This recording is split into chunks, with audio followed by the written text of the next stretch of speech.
Assalamualaikum dear students, this is Anul Abdin, your English teacher, and today we are going to study the difference between sentence, phrase and clause.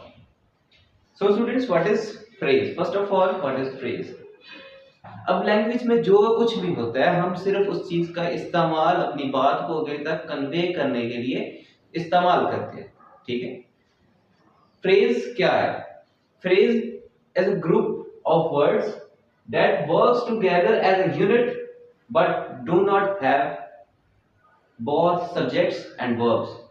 Phrase जो है words का मजमुआ है, simple अल्फाज में words का मजमुआ है जो एक सिंगल यूनिट के तौर पर वर्क तो करते हैं लेकिन उसमें वर्ब नहीं होता और उसमें सब्जेक्ट भी नहीं होता। For example let me have an example. In the morning, सुबह में। अब इन द मॉर्निंग, सुबह में, इसमें ना हमारे पास सब्जेक्ट है और ना हमारे पास वर्ब है, सिर्फ वो बता रहा है कि सुबह में।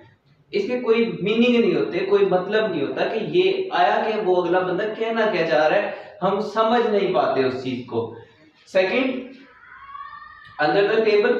अब कुछ ना कुछ तो मीनिंग इसका समझ आ रहा है कि टेबल में, लेकिन क्या टेबल के नीचे क्या है तब वो क्लियर नहीं कर रहा कि आखिर टेबल के नीचे है क्या।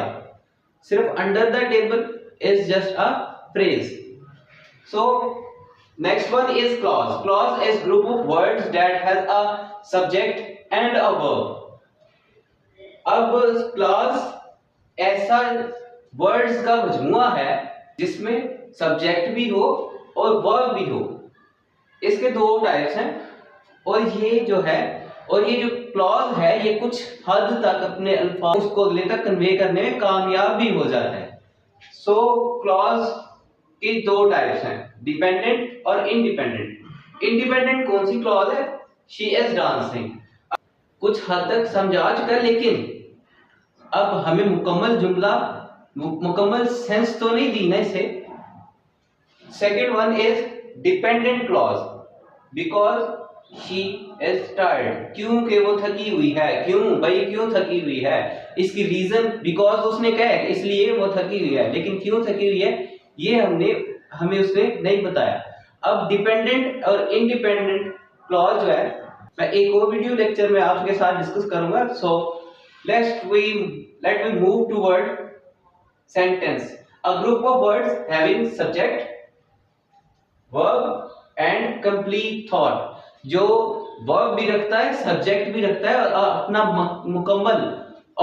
मुकम्मल मतलब भी रखता है कि अगला बंदा हमें कहना क्या चाह रहा है।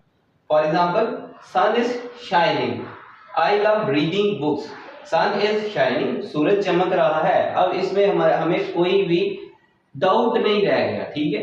एक मुकम्मल हमें सेंस दे रहा है। इसमें सन जो है वो सब्जेक्ट है, शाइनिंग उसका चमकना उसका वर्ब। अगर ऊपर वाली कैटेगरीज में देखें सब्जेक्ट भी है, वर्ब भी है और हमारे पास इसका कंप्लीट थॉट भी है कि क्या वो कहना क्या चाह रहा है।